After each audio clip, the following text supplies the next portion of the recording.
into special operations, four-star generals that literally it causes a person to go to pieces. I'll throw 2017 out, and you can take that to the bank. What should give us hope that this is a turning point? That this is the moment we finally determined we would save our planet. You're doomed. So to hell with it. Enjoy the ride. I tell people. Wise men said, just walk this way to the dawn of the light.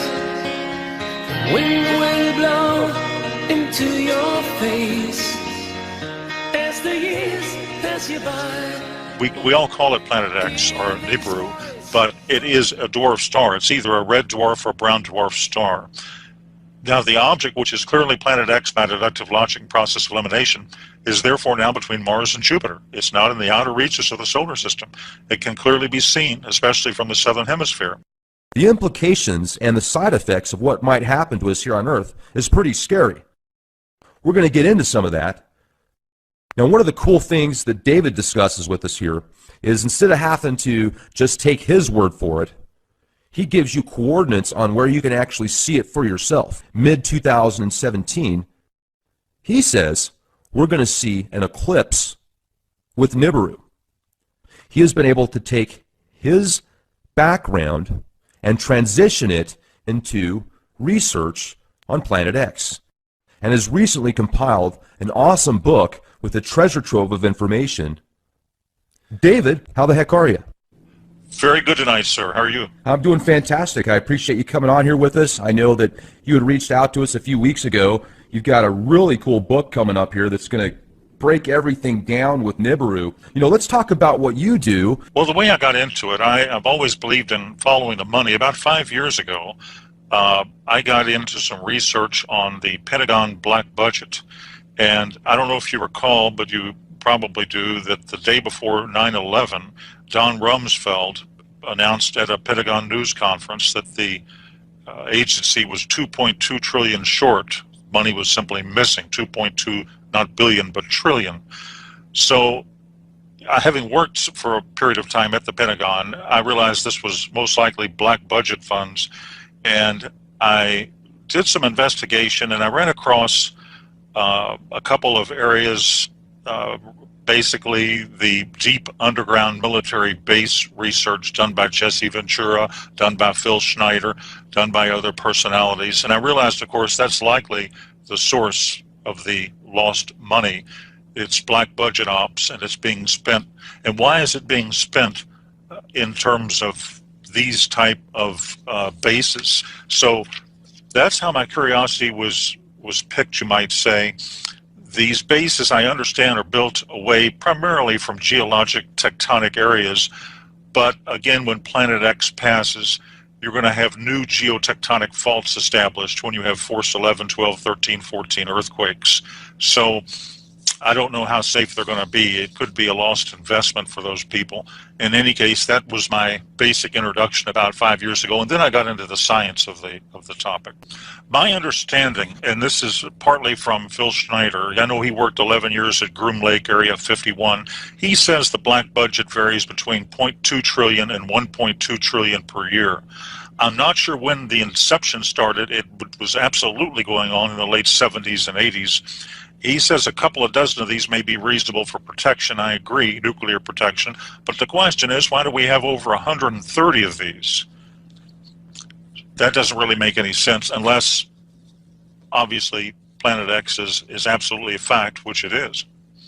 Well, so, you know, 4 years ago, I remember reading an article on Yahoo News that claimed eventually people are going to be able to look up in the sky and they're going to see what looks like a second sun, but really it's a giant sun that exploded. I think they said it was Betelgeuse or something like that. So in my mind, when I read stuff like that in the news, I think it's, you know, the forces behind the scenes or whoever's kind of orchestrating the media prepping people, you know, subconsciously getting them ready for this type of event. First, it's just an explosion that looks like a sun, and then, hey, oh, it is a sun. So, I mean, do you have any physical evidence, like pictures that you can say without a shadow of a doubt, or files or white papers? Yes, I do. In fact, there's some very good videos on the internet itself that are good photographic analysis. There's one called Multiple Suns Rise Over Halifax, Nova Scotia. Those are the keywords that a person would enter on YouTube to read it or view it. And you can see the sun. And then at the 3 o'clock position, you have Planet X. To the right of Planet X, you have a separate lens flare. Now, that doesn't reflect the lens flare, of course, in the water below.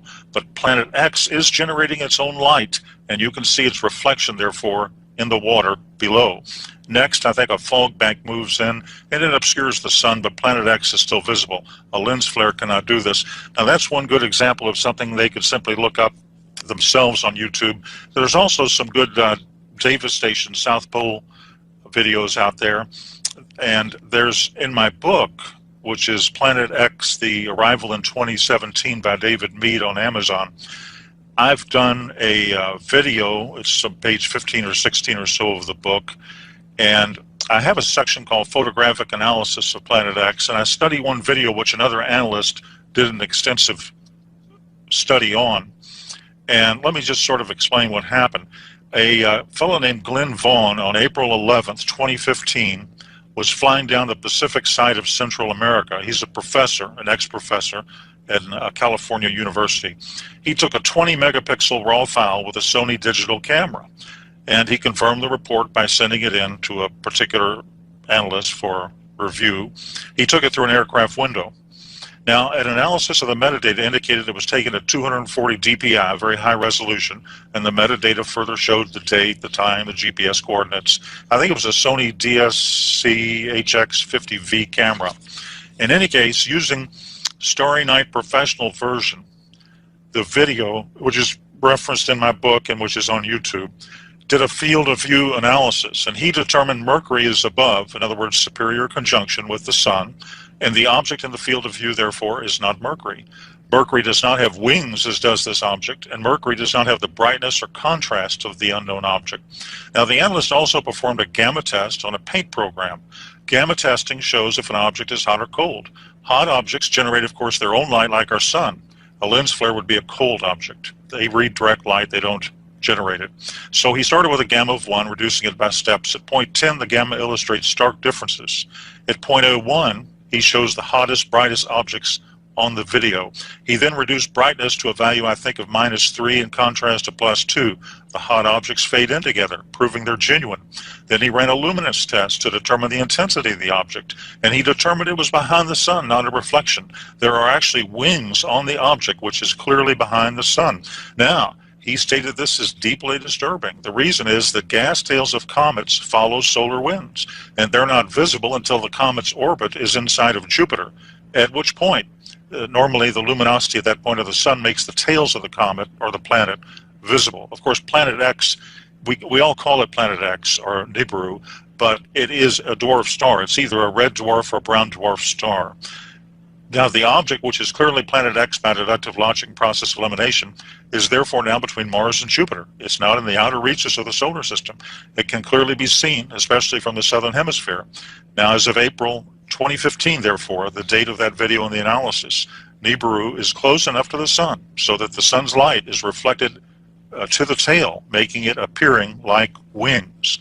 And there's one other quick comment I'd make, because actually that video had 2 parts. The second part was a lady who lives near where I do, Sanibel Island, Florida, Melissa Huffman. Now, you can look at this video itself on YouTube. I think it has more or less gone viral, and nearly 1 million people have looked at it. And this is a 2015 video. The object is very interesting. She pans the sky and shows the object and then the moon. Now, it's clearly a planet visible just north of the sun. Using stellarium and knowing the moon phases, comparing it to her video on the moon, you can go to the derived date, take away the atmosphere and the ocean, and you can determine the relationship of the stars to the horizon. So to determine the date, you basically just use moon charts, and the moon is well below the horizon in all dates after September 26, 2015. Therefore, the video was taken earlier. Now, September 2015 moon phases give us a comparable to the moon in the video. And if you look at the moon phases diagram to the actual picture of the moon, it has to have been photographed on September 23, 2015, based on moon phasing. Now, on that date, Mercury in stellarium is very dim, somewhat above the horizon, Also, I believe it's in a different location than the unknown object. All other planets are below the horizon. The video therefore conclusively and plainly shows an unidentified planet, or dwarf star, planet X, of some significant magnitude quite clearly. So I can reach no other conclusion, and the analyst did himself, than this is a rare photo from this hemisphere of planet X approaching us. Wow. You know, and there's also speculation now, and I hadn't heard this until about a year ago, that not only is Planet X going to come our way, this dwarf star, but also a bunch of planets with it, like it's bringing in its own solar system. Is there evidence or truth to that? Right. There's a number of videos there. I've seen some real good ones from the South Pole Telescope, and they indicate that there are a variety of moons around this. It's basically, as you say, it's its own solar system. A lot of people don't realize this, but binary, what we've got in our solar system here is obviously a binary twin. 76%, this is a fact, of all stars are binary twins. In fact, 16% are trinary twins. There are three suns, but ours has a binary companion, and it comes under the name of Planet X, Nibiru, and so forth, Nemesis. There are various names to it. But ours has a binary twin, and it's very common. It's extremely common, and it's basically what is approaching us. And apparently, from all descriptions, indications, reports, insider reports, photographs, and other sources of human and signal intelligence, it contains 5 to 7 moons around it. So it's a solar system approaching our solar system, which makes it extremely dangerous. The red dragon of Revelation 12 may well be, and I believe rather obviously is, Planet X, as is referred to in an earlier chapter of Revelation, I think Revelation chapter 8, in a similar manner. A colleague of mine at the university, one university in the western U.S., brought up a very interesting point, perhaps a cover-up to my intention. Here it is. Basically, he said, the areas of the dragon anomaly have been covered or patched up by Google Sky in the past. But one of the ways to actually see what is behind this patched out area is to use a program called Skyview by NASA. Skyview, what that is, it's a virtual observatory on the net. It generates images of any part of the sky from wavelengths of all regimes, radio to gamma. You just filter it. Now, when you view these images in various filters, you can see the actual color of this anomaly in Virgo is red, and it does look very menacing, as it appears to have a face like a dragon with 2 profound eyes. It's very intriguing and quite strange. Now, just for your listeners, I'll provide very briefly the right ascension and declination if they want to go to Skyview. And here it is. Just cut and paste this coordinate. Here's the right ascension, 13 hours, 50 minutes, 44 seconds. Here's the declination, and that would be minus 8 hours, 13 minutes and 59.7 seconds. So right ascension is the celestial equivalent of longitude, and in the sky latitude is called declination. So you just enter those coordinates, and then on Skyview you just choose the Iris 100 micron telescope setting, and there you are. You've never seen an object quite like this one. Now, the sign itself might be a sweeping parenthetic of that entire biblical 70th week of Daniel, which is a key to solving the most complex cryptogram in existence, the Book of the Apocalypse. As to what it is, the astronomical scientific community, I think, is keeping a very low profile. And the question is, why did they ever cover it up to begin with? Well, and not only that, if we could get into some of the more scientific stuff as well. Because it's so close now, it's different. When it was first observed, probably the first time it was actually observed, it was observed in the infrared spectrum in 1983 by a orbiting Earth satellite telescope called the Infrared Astronomical Satellite. And this is when all those articles appeared in the Washington Post and the New York Times and so forth. And that's when, right before blackout occurred, there were some articles over a 6 to 12 month period of time when it was pretty much spoken freely of, and then all of a sudden I think they realized the seriousness of the matter, and they went ahead and produced a blackout. Now remember this, the blue daytime sky is going to hide Planet X until it eclipses the sun, but there is going to be a full disk solar eclipse right after September 23rd, 2017. This occurs, if you look at moon charts, on October 5th, 2017. And what happens, of course, during a full disk solar eclipse is the sky turns black, and that will reveal at that point, that week, in my opinion, the week of October 5th to 12th, according, if the book of Revelation is true, because this ties in perfectly with it. That could well be the exact month that we can first see it with the naked eye. So, in my opinion, combined with a predictive computer-generated astronomical model, the Bible, the book of Revelation, the Apocalypse, tells us that the red dragon, or Planet X, or Nibiru, appears after September 23rd, 17, but it has to appear before October 11th, 2017. At that date, October 11th, 2017, the sign in Virgo, the woman Virgo, will no longer be, quote, pregnant. Then the red dragon, or Planet X, therefore must make it an appearance before October 11th. So that seems to be a cutoff date. Jupiter, which is known as the planet or the star of the Messiah, exits Virgo, the Virgin, on October 11th, after having spent, I believe, 301 days, or about 42 weeks, in the, quote, womb region of that constellation. And again, after that point, the woman will no longer be pregnant. So that gives us a very narrow window, just to use Book of Revelation or the Apocalypse as sort of an intel briefing. And the great sign of the woman, is described in Revelation 12, 1-2, forms and lasts for a few hours. And according, again, to astronomical models, this sign has never before occurred in human history. It will occur once on September 23rd, 27. It will never occur again. And I believe it places us right at the time frame from that analysis of the Planet X approach to the Earth. I would prepare on or before the fall of 2017. I would conduct emergency preparedness. Of course, you want to be spiritually ready. You want to have a clear conscience and all that, but you need to do physical preparations as well. I think survival gear, emergency food, that sort of thing. And the reason is that, again, all this while you're going to get increasing levels of disinformation from the mass media until it's actually there. And then they're going to say, whoops, we didn't have any notice, we don't know what happened, and so forth. And they're going to run and hide in what they've already established.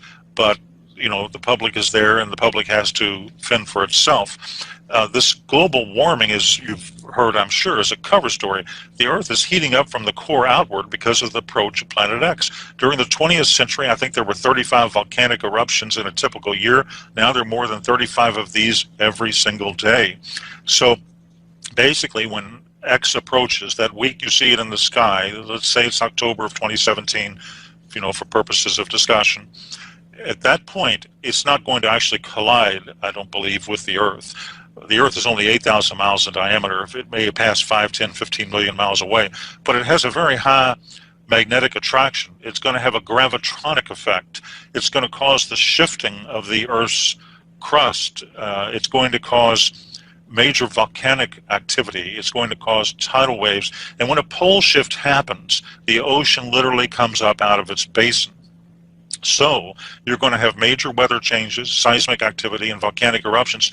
Probably at that point, Yellowstone, the Yellowstone super caldera, will likely erupt. That could affect up to a third of the United States, cover it with ash. Well, let me jump in here for a second. I'm glad you brought that up, because you can clearly tell a difference now with how hot the sun is. I mean, even if you look at the same temperature, you know, 75 degrees now versus 75 degrees 10 years ago, although it's the same temperature, the sun on your skin even, there's just more heat there. If you go to the book of Revelation, the Revelation indicates that the sun is going to be hotter at that time frame. Now, the EMP effect, Planet X has a massive tail. It's fantastically charged. It's magnetic. The tail has moons and rocks in it. Now, this can down aircraft and satellite when it passes. It can affect the electrical grid. Now, of course, NASA, JPL, and the other disinformation sources ignore this data. But here are the facts. The Earth has a nickel and iron core. Now, this generates its magnetic field. However, the magnetosphere has large holes in it. The magnetosphere is a static shield. Now, under routine solar conditions, it protects the Earth from coronal mass ejections. But when Planet X arrives, we're no longer under routine solar conditions. Now, you know that the magnetic poles have been shifting towards Russia at maybe 40 miles an hour a year. But when Planet X arrives, the physical poles will shift. Now, this will create some hyper-earthquakes, tsunamis, and the shifting of land masses. So if you want to look at a few different states, one thing people can do to protect themselves is simply be in the right location when it happens. Now, there's a few states to avoid. And California is highly dangerous. It's composed of rock plates. Now, when rock is compressed, it breaks. And you'll see the crumbling of rock, of course, as its mass goes upwards. Now, the West Coast will have major catastrophic changes, synergistic proportions, tidal waves, high hurricane-force winds, earthquakes on the fault lines, volcanic activity over the magma. So it's highly dangerous. And I think the long-term danger is in riding out the shifts for those who are living near the boundaries of plates. Now, cities without mountains as a backdrop can just be washed out to sea. You'll have broken gas and water lines. San Francisco, it's on the San Andreas and other fault lines. A lot of the population will be trapped. Water will overflow the city. Survival will be minimal. California is not a good bet. Now, the area around Arizona, on the other hand, the Hoover Dam probably won't survive because of earthquake activity. And you'll have rivers flooding, and areas within rivers should probably be avoided. But you look at Phoenix and some of these main cities. Arizona has withstood many a pole shift. The area around Tucson is safe. Florida is another very dangerous state. Its highest elevation is 105 meters in the Panhandle. And but as for Central and South Florida and the Keys, these parts can be devastated by a tide of water. Colorado, for example, is a safe area. The domestic division of the CIA is relocating to Colorado. That should give viewers many clues right there. And of course, one of the safest parts of the country is the Ozarks, northern Arkansas, southern Missouri, average elevation close to 1,000 feet, self-sufficient water supply, agricultural land. They'll do well. They're also isolated from large metropolitan areas, and they're well enough inland to avoid flooding through, tidal waves. So it's part of the preparation is probably geographic, but I would expect when it hits, when you see this object in the sky, you'll have 1 to 2 days to accumulate all of the emergency food and water you can. I would accumulate at least a 3-month supply. I would highly recommend people educate themselves, understand the whole picture, and probably take action at that point. Wise men said, just walk this way.